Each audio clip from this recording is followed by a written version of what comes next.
Are you not comfortable? Do you want to lay on the pillow? Even though I told you not to lay on this pillow. But you know what?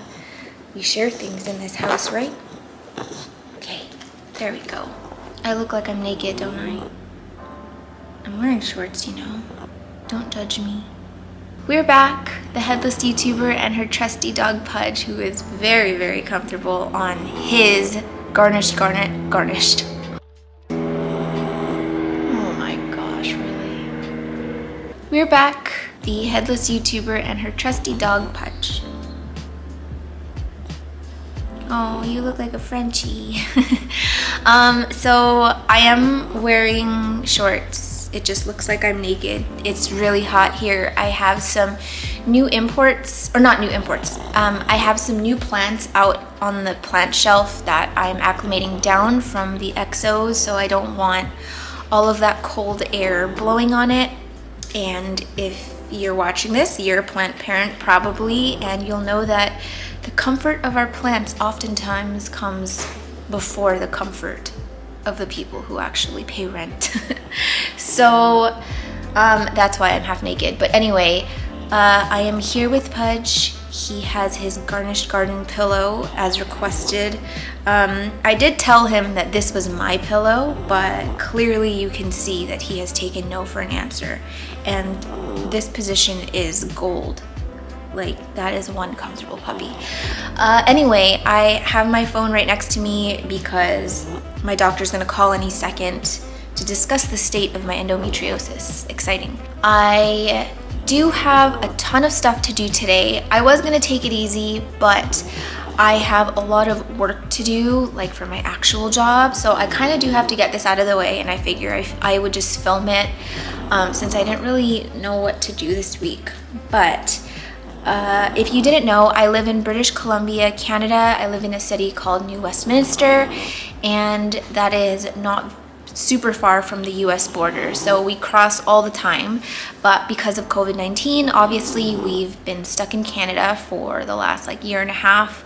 This is the longest I've gone without seeing my family. And now that things are easing up here in BC and people are getting vaccinated, they're easing up on a lot of restrictions. So we will be able to cross the border, and we're planning a trip for September, which I'm super excited about. I should be fully vaccinated by then. Just, I guess, fun fact about vaccination here in Canada, we didn't get that like 2-week period between doses. We've actually gone several weeks and months between doses, which I don't think is ideal, but I mean, I trust that they know what they're doing. So I got my first dose, I think it was in May? I think it was May, and I should be getting my second dose anytime now. So yeah, by September I should be fully vaccinated. We're going to cross the border and stay with my family in California for, I hope, a month. So the reason why we're waiting until September is because my parents bought a new house. So they sold the house that we basically grew up in Sacramento, and they downsized. I got a smaller house, but my mom is gonna have a plant room, which is super exciting. So I'm gonna try and get over there maybe the same week that they move in, because I'm going to film putting her plant room together, and we have all these plans, and I think that it's going to be a really fun video, and I'm excited to spend that time with my mom after not seeing her for so long.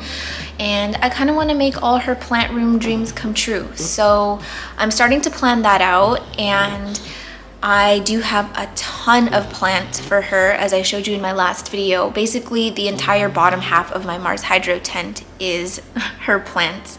So I actually have to get all of those things out of moss, or as much as I can. I don't think I have enough perlite to move everything, but I'll tell you why I need to move everything out of moss once we get into my plant room. But basically what I'm going to be doing today is showing you the plants that I have propagating for her right now, and I'm going to be moving everything out of moss into perlite, and then I'm going to take some new propagations for her because she has requested some of my plants, and really the only person I'm super happy to cut basically any plant is for my mom. So I will be taking some new propagations, starting a totally new perlite propagation box, and that's what today's gonna be. Pudge, you totally just farted. Oh my, jeez Louise. Stinky, buddy. So stinky, but you're so cute, huh? You're so cute, so cute. Okay, I'm sorry. Look how cute he is. You guys, if you've never done this to a pug, it's the best thing ever. Anything else you want to say, Pudge? Okay, thank you for your contribution.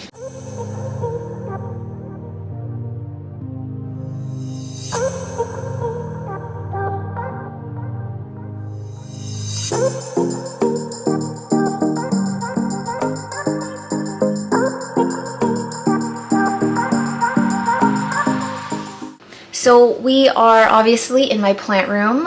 I'm gonna be doing this in batches because there's quite a few plants that I have for her and I can't fit them all on this table. So I'm gonna start with these. Honestly, I forgot I had this box. It was all the way in the back of my Mars Hydro tent and I'm a little scared to see what's in here. So I'm gonna do that one last. Let's start with this one. So this is a Philodendron White Knight. And I got this for her because hers reverted, like completely reverted, and the leaf that this one right here that is no longer with us, this one down here, that one had a half moon leaf and there was a ton of like variegation in the stem, and I just really thought, you know, we had a good chance of getting some variegation on it, but here we are with just kind of speckles and pitiful variegation, but I still have hope, so I am going to give this to her. She's free to chop back if she wants to, but yeah, there's a reason why I don't have very many variegated plants. I'm just not into this whole like Russian roulette, pay a bunch of money for an expensive plant and not get the variegation that you hope for. So anyway, I have this for her, and then this one popped out of nowhere. This is a Philodendron Splendid. So it is a hybrid of a Philodendron melanochrysum and a Philodendron verrucosum. The front actually hardens off as a dark green, and then the back sort of stays this like reddish color, and it's beautiful. It's one of my favorite hybrids. So she doesn't have one of these yet, so I'm going to be giving her this as well. And then this here is just a model Mojito Syngonium. Honestly, of all of the plants in my collection, I will never remember the name of this one. This is a brand new leaf. Not a ton of variegation, but I think that what I sort of have in mind for my mom's plant room is she has one of those like IKEA Vitstro shelves, like the really wide ones. So I kind of want to recreate what I have in my living room with her, and this is just kind of a good filler plant, like a plant that she doesn't need to worry about too much, doesn't need to keep in an exo, and can just kind of let grow wild. So that's that. And then, oh gosh, well, that's expected. At least it doesn't smell terrible, but I don't know what you were. I think this might have been a Trubii. Ew, it's slimy. Ugh. Honestly, I have no idea what this is. It's got like these like sort of rippled edges. A mystery. Well, Mom, you can find out what it is. Sorry guys, I really hope the black lines are not annoying. It's annoying me. This looks absolutely dead, but it's not. It's actually activated now. This is a Syngonium, either Ray? Syngonium Wendlandii? I don't know. It's something. I don't know why I have so many of these. I think this is another Philodendron Splendid. I think, is it? If this is another Philodendron Splendid, I'll give this to my grandma. This is, oh, that's soft, look at that. That's squishy. So what I'm gonna do is just separate this from it, and it's actually rooted. The stem is so teeny tiny. Where's the stem? Is there even a stem? I don't know. Hopefully this survives. I thought this was a pasta. I don't think it's pasta. I think this is a Rhaphidophora hay or something. I think this is a shingling plant. That hay plant. Gosh, it's a hot mess. I'm so glad I'm doing this now. This is a Philodendron gigas. And it's got new growth here. These are actually alocasia black velvet bulbs in here from my friend Erin, but they haven't done anything, so. And again, here I just have a bunch of sticks. I don't know what's what. I'm not actually gonna be giving her the sticks because I wanna be able to grow them out, and I don't want to give my mom any work that's gonna stress her out. So I will be keeping all of these unsprouted sticks. But I'm sure by September, some of them will push out some new growth. No clue what any of these sticks are. Look at this one. I've had this for a while. I have no idea what it is. It's like a little tiny bush, and not the slightest idea what it could be. Got a bunch of stumps here. Yeah, I think these will do much better in a perlite propagation box. This is a Philodendron gigas. I'm not going to give this one to her. It's just kind of in a rehabby state. Died, deceased.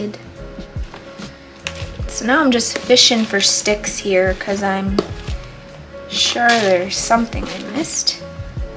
Oh, here. No clue what this is. Who the hell is this? Hello? This is her. Oh, perfect. Thank you so much. All right, bye. My birth control's ready. That was fast. Okay. I think that's it. So the reason that this moss looks so yucky is because there is actually activated charcoal mixed in with it, which is why it's so dark. But, you know, I haven't opened this in so long, and you guys saw that, I mean, there were things that were dead, but there was no mold and there was no like yucky things. And I just find that when you have prop boxes, adding activated charcoal just helps so much keep some of that yucky stuff away. So there's my non-pro tip for you. Oh my goodness. Okay, so I'm already overwhelmed and I just started. So this is I actually don't know if this is a Tradescantia Quicksilver. I think it might be another variety, and I don't know much about Tradescantias. But after I posted about this Tradescantia Nanook in my Redsta video, I was saying how I love this plant, but I'm not particularly a fan of the color. And people were recommending that I get this plant. And so as soon as I got that recommendation, I put out an ISO in our plant group, and I got one pretty much right away. So this is way more a Tradescantia that I jive with. I love this variegation. I think it's beautiful. So I did get one for myself, and I got one for my mom. And then again, got her this.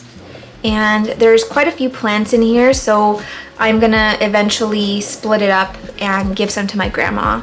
But the stuff that is in soil, I'm actually just gonna wait. I don't really want to deal with anything in soil right now.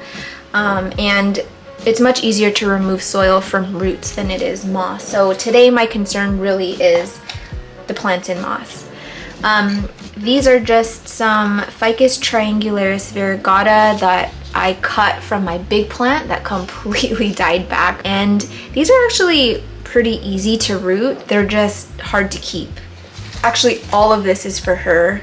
And I think that it's gonna like her plant room because it's got this nice big window, it's south facing, it's really warm, and this plant is doing so well in my Mars Hydro tent. These are actually just sticks when I stuck it in the tent, and now they are like, I mean, looks like a Ficus triangularis now to me.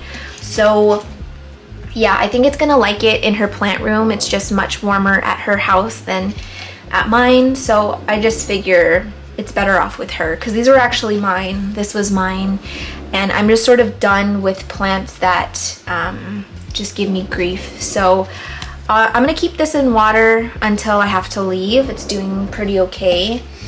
And these are both in soil. I don't want to touch it until I really have to because these things will just throw a fit. But right now they're just in the back of my Mars Hydro tent, and they are kind of flourishing, to be honest.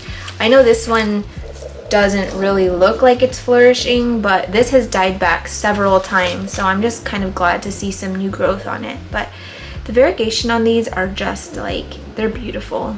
I should photograph this today. And then here, just some Scindapsus pictus argyraeus. I think she already has this, but I'm kind of just bringing her whatever, and then she's gonna split some up with my grandma. And some Scindapsus trubii, Moonlight. Some of these are just not happy at all. This is a, like, I think it's called like a Syngonium Three Kings something. I got this from my friend Nick, and I did propagate a little tiny piece for me, and I'll just be giving her the mother plant. Again, I just think that this would be a lot happier in her plant room than it would be at my house. And then I have this jewel orchid. I love this one so much. I do have my own, and I didn't really think I was much into jewel orchids, but like these are crazy. Like they're sort of like iridescent, like they change color in the light, and they're like nice and like velvety and shiny, and they're just beautiful. So yeah, this one is gonna be a really good one for my mom.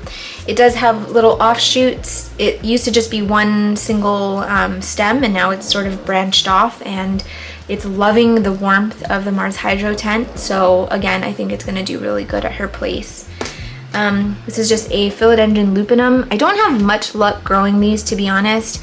I'm hoping that in my mom's exo, it'll grow better with her than with me.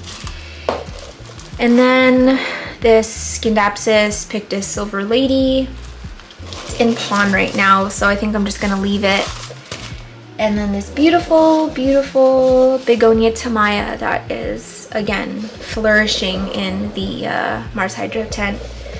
Everything is just growing so much better in there. Like, honestly, every single day I contemplate switching out all my exos for a big tent, but I don't know, I love walking in here and seeing my exos. It makes me happy. And for me, plants, it's more about like that sort of emotional and like psychological thing I get from it. So more so than like having a goal of just growing like humongous big healthy plants. It's really like I have to kind of check myself sometimes and remind myself what like I get from growing plants. So I am going to keep the exos just because it makes me happy to walk in my plant room and just kind of see everything, and that's that. I'm just going to start getting these out of moss because it's getting a little bit overwhelming in my bubble here. So I'm going to remove moss and then get some of the prop boxes ready. While I'm untangling roots, I thought that I would kind of touch a little bit on something that I'm asked pretty frequently, and it is about taking plants over the border, over the US-Canadian border via land crossing. Keep in mind, I've never actually flown with plants before trying to cross the border. It's not something that I've ever needed to do since I drive so frequently. But I have driven across with plants many times over the last few years, and everything I'm about to tell you is just based on my own research, my own experience, speaking to border agents, and also my very brief emails with the border. And everything that I'm about to say is able to be accessed online. If you just take a look at the US side and Canadian side, there's some information that you can find about their agriculture and things that you can and can't bring over the border. So if you dig deep enough and you really take the time to read everything thoroughly, you'll be able to find this information yourself. I will say that some of it is a little vague. I feel like there's a bit of sort of conflicting information, it'll tell you one thing but then another thing will tell you another, and it just gets a little confusing. So everything that I'm going to say, take with a grain of salt. It's just what I know to be true, and if you do plan on crossing with plants, just make sure you're doing your thorough research and do not rely on this video. In general, the guidelines going to Canada and to the US, they're about the same, to be honest. The US and Canada have kind of made this agreement that we basically have the same sort of agriculture, meaning we're growing a lot of the same things, we share a lot of the same pests and share a lot of the same diseases, but that doesn't mean that you're automatically able to bring your plants over. So one of the main reasons why they ask you to declare plants at the border is because they don't want these foreign pests and diseases to be brought into their country, obviously. So if you look at the US website, it basically says that if you're going to bring plants over, you have to have a phytosanitary certificate from the Canadian Food Inspection Agency. But that really is just sort of generalized. It's kind of like a blanket rule, if I'm explaining this right, because if you dig deeper into the cbp.gov website, it actually says that depending on the country of origin, some fruits, vegetables, and plants may be brought into the United States without advance permission, provided they are declared, inspected, and found free of pests. However, certain plants and any plant parts intended for growing, in quotes, propagative purposes, require a foreign phytosanitary certificate in advance. So this does not apply to these houseplants that we're bringing over for personal use. And Pudge is on the way. Can you hear little footsteps? I'm in here, buddy. Hi. Did you have a good nap? Do you want to hang out with me while I record this? Come here. Come sit next to me. We have Pudge on the mic now. What would you like to say? Oh, okay. Anything else? Oh, well, thank you for that burp. You are now excused.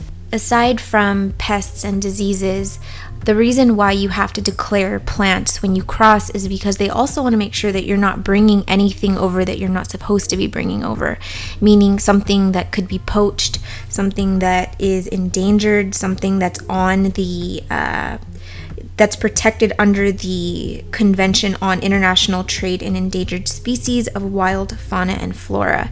So, there's this whole list of things that you can't bring. They just want to make sure that our agriculture is being preserved and people aren't basically trafficking plants across the borders that have been taken from the wild illegally. And I completely and fully support that. So you also want to make sure if you're bringing plants over the border without a phytosanitary certificate, you're bringing everything bare root, meaning absolutely no soil, and not even moss if the roots are clinging onto it. So if you get pulled into secondary and you don't have soil but all your plants are in moss, if that border agent pulls out the plant and the moss doesn't fall off of the roots, they consider that to be a rooted plant. They just want to know that the substrate that you're bringing the plants in is purely just to keep those roots protected for transit, and they're not being transported as like these plants that have been established like that for a long time and then being brought over. So it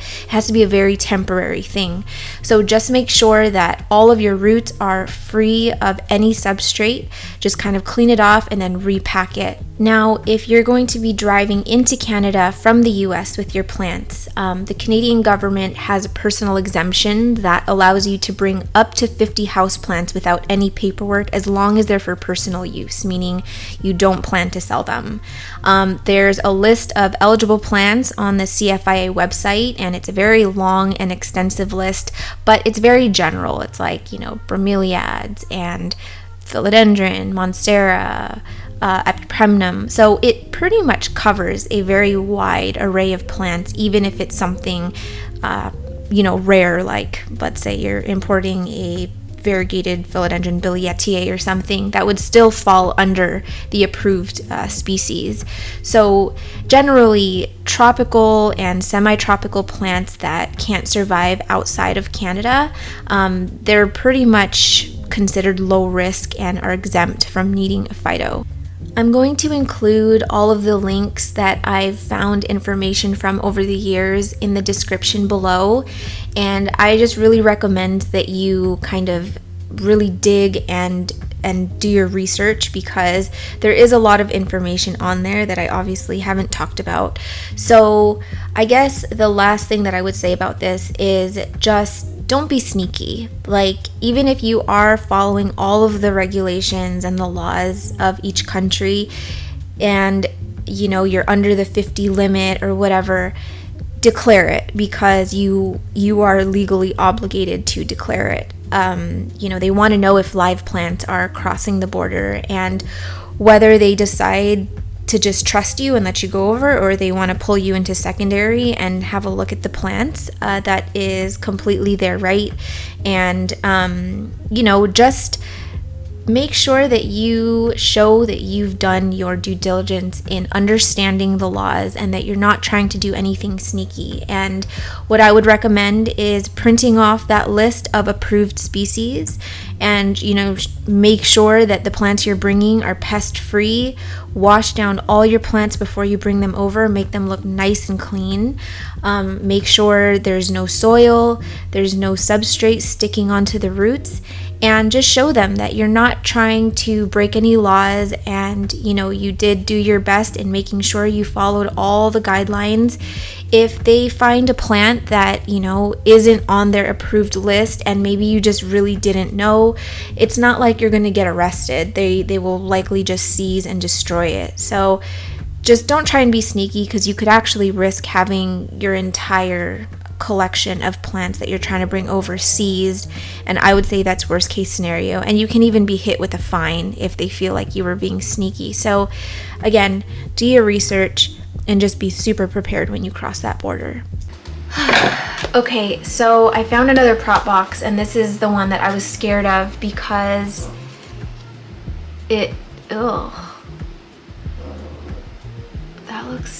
that's mushy.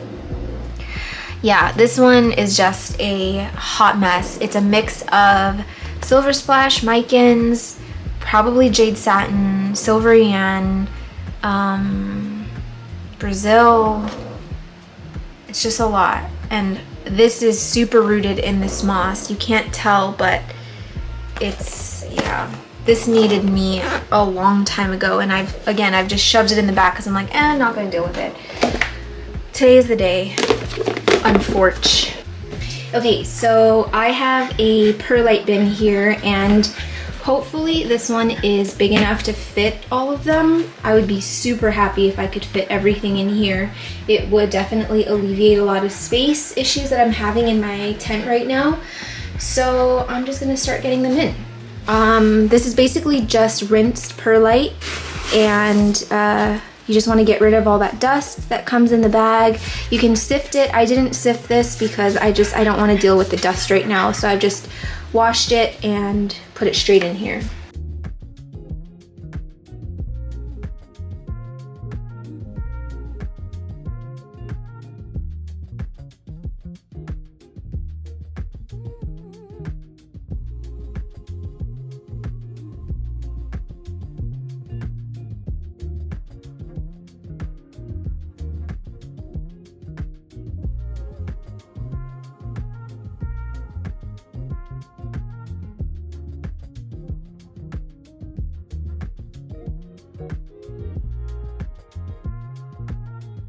Okay, so the next thing I'm gonna be doing is I have 1, 2, 3, 4, 5, 6 plants that I'm gonna be taking propagations from today to add to the prop bin. My mom said that she wants easier plants, so I feel like all of these are relatively easy, and I'm going to get it rooted so that, you know, we can get it potted up as soon as I'm in California. So the first one that I have is some kind of Scindapsus. It's beautiful. This is a brand new leaf, and like, it's gorgeous. I think that it's picking up some of that like silver variegation. These leaves are super silver, and it hardens off to this color, but yeah, it's really, really nice when it's like nice and fresh. So this one got ripped, unfortunately. I think I'm gonna be taking the propagation from this stem. Okay, so what I'm gonna do is actually just chop it right here and get the top cutting for her, because I do want to keep a pot of this, and I'm going to keep propagating it so that it's a fuller pot, because I really, really love this one.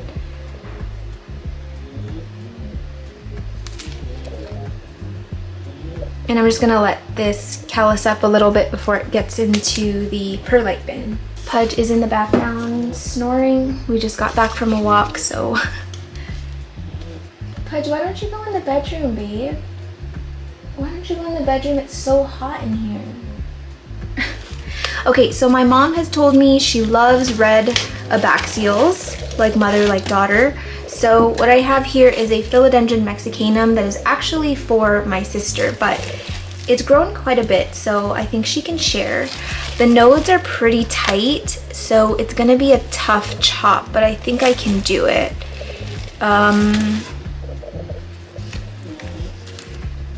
Let's see, got a nice long, oh, bingo. Okay, yeah, I'm gonna chop right there. All right, I'm gonna push these down just a little bit, and I'm gonna chop right.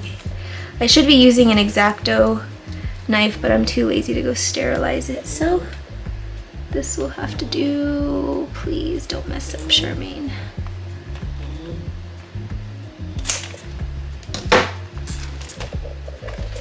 Perfect. So now we've got the top cutting for my mom. It's quite sticky because of the EFN, but this bottom cutting is still really big, and this one will go to my sister. I'm just going to be dipping it in a little bit of rooting hormone.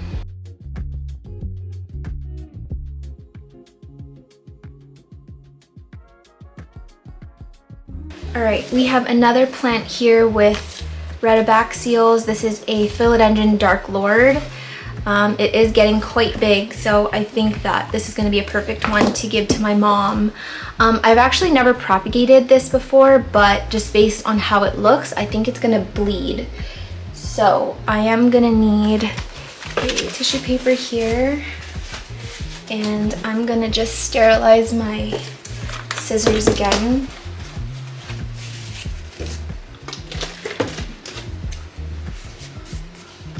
Whoa.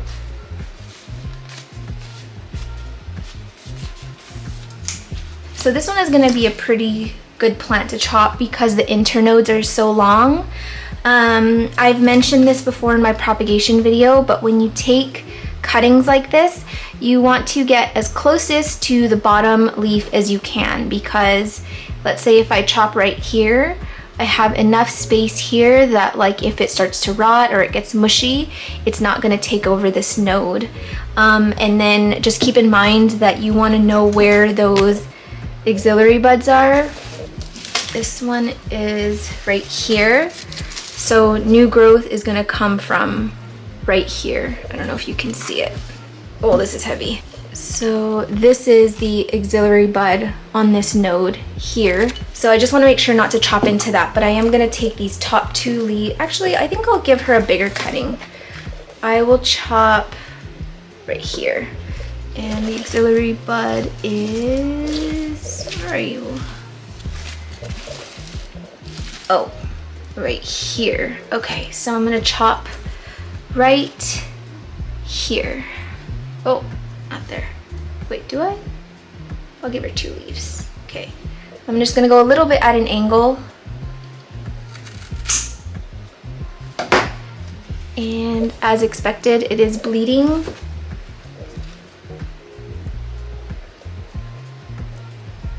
I'm going to, let's see.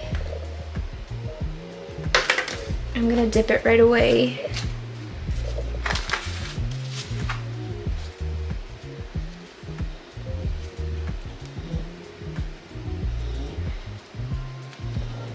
Let that callus over, but this is a pretty good cutting for her. And I still have a decent amount of plant left. Looks a little funny, but the new growth is probably gonna shoot out this way, so it's just a matter of time. Okay, the last three that I have are Hoyas and a Dischidia. This is a Dischidia oyentha. And this one's getting pretty long, which is nice, but this one grows pretty quickly, so I'm not too opposed to giving it a good haircut. So I'm just going to chop here. And sometimes I try and take the really leggy ones. Like this one is like super leggy, so I'm just gonna chop here and then maybe here.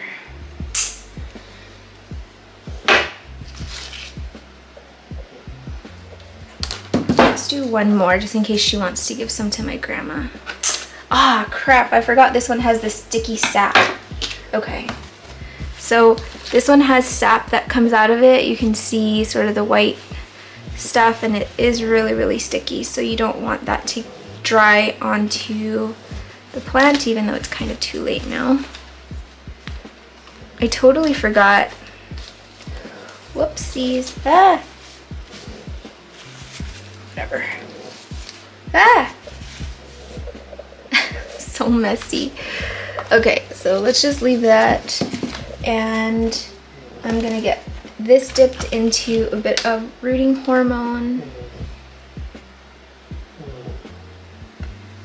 I'm a mess today.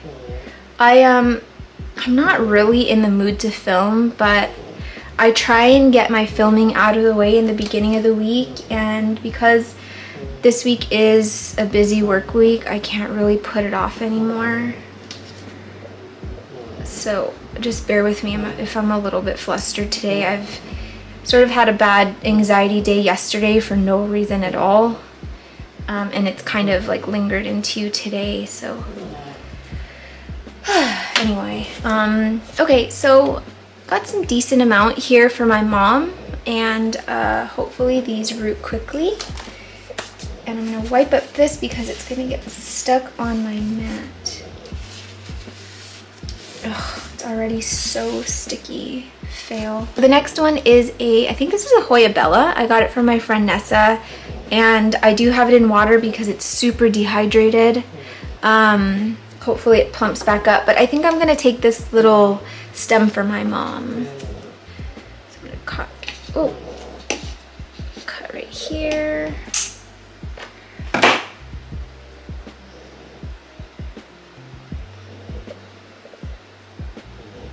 The last one that I'm gonna be propagating for her today is this Hoya. I think it's a Hoya public calyx splash or something like that. There's actually like 3 growth points in here, so I'm just gonna take the one that's at the bottom. And I think,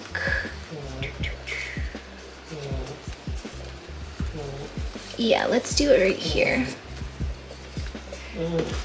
I'm just gonna cut at the very bottom down here.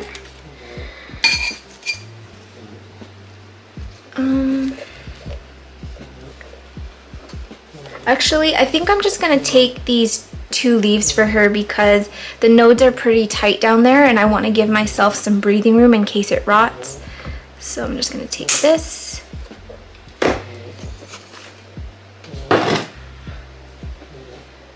Cute. Is it just me? But I actually like Hoyas more when they're just like a single leaf or like 2 leaves. I'm not like when a Hoya is like really big and bushy, I'm just whatever. But when it's just like 1 leaf like this, super into it. Oh my god, Pudge is honking. Okay, so get this dipped into some rooting hormone. I did take a cutting of my Philodendron 69686. This was one plant, and this top node has rooted. So this one will go to my mom. I wanted to show you how I deal with a cutting like this. So this one, obviously, this has water roots, and I just chopped it. So I'm going to dip the bottom into some rooting hormone and let it callus up. But in the meantime, you don't want these roots just sitting out to dry. So what I do is I take a paper towel. Pudge is still honking in the background. I take a paper towel, I just wet it.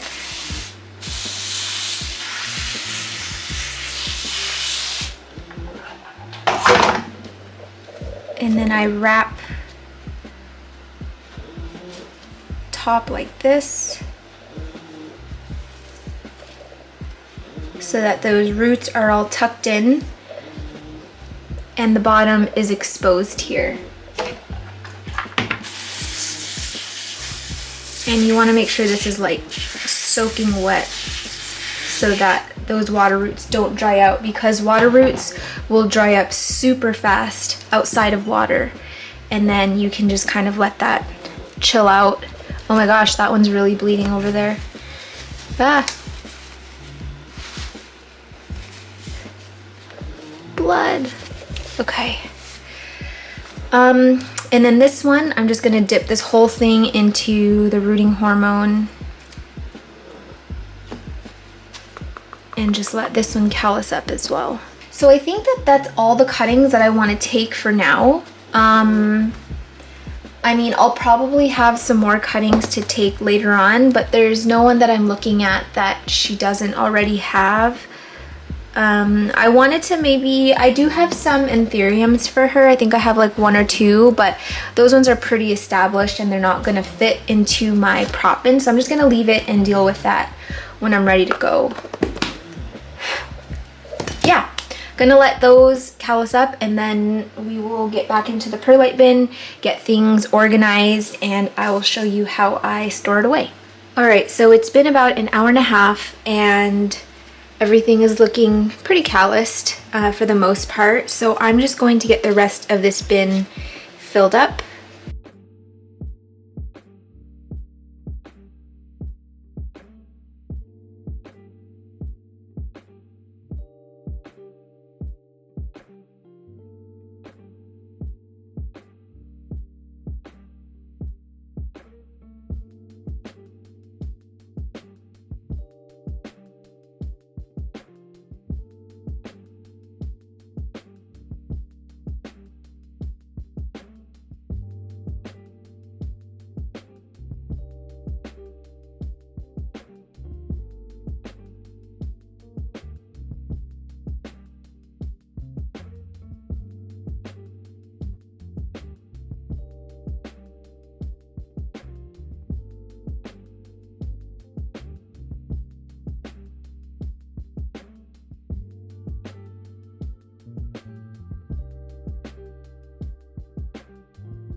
Everything is in. I'm actually pretty excited to alleviate some space in there where pots once were, and I think I'll be able to fit a lot more of my own plants more easily now. I do want to show you kind of how I Tetris it back into my grow tent and show you sort of the conditions that I'm going to be giving this over the next 2 months, and hopefully I can get these to root. Hopefully some that were in moss don't throw a fit being moved to perlite. Fingers crossed. I've tried to record this multiple times, but I'm so hot and like just out of breath, and I just don't really feel like filming today. So I'm gonna wrap this up. It was a short video this week, but I just kind of wanted to show you what I was bringing to my mom and kind of talk about some of the rules regarding bringing plants over the border. It might not look like it, but I do have so much more space in here. I would say 90% of the plants down here are for my mom. And then these top 2 shelves are a mix of mine and my friend's plants that I'm helping acclimate for. But yeah, I feel like I can actually fit so many more things in here now that I've sort of condensed things into this box. I know it's gonna be kind of trying to check in on it, but to be honest, I'm not gonna be opening it that much. I'll probably check on it in maybe 2 or 3 weeks. And for the most part, I feel like it's gonna be fine in there. And I can actually still sort of like lift and aerate it if I need to.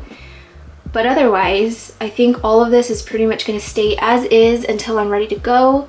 And I will be doing a video on how I'm gonna pack these up and prepare them for the long journey. I'm gonna get things wrapped up in here and go see what Pudge is doing. And then I think we're gonna go crawl in bed and watch a movie because, I don't know, my anxiety is high today for whatever reason and I just kind of need to chill out. So yeah, I'm done filming. Do you wanna go watch a movie? What do you wanna watch? The Fireplace Channel again. We just watched that. It's not even Christmas time. Okay, fine. We'll watch the Fireplace Channel, but only if you say thank you for watching this video and thank you for subscribing, and we'll see you next week. You wanna give him a high five? High five? High five? Low five? High five. You gotta give me something, dude. You can't leave me hanging. High five. Okay, let's try the other end. Ready? High five. Yay! Bye.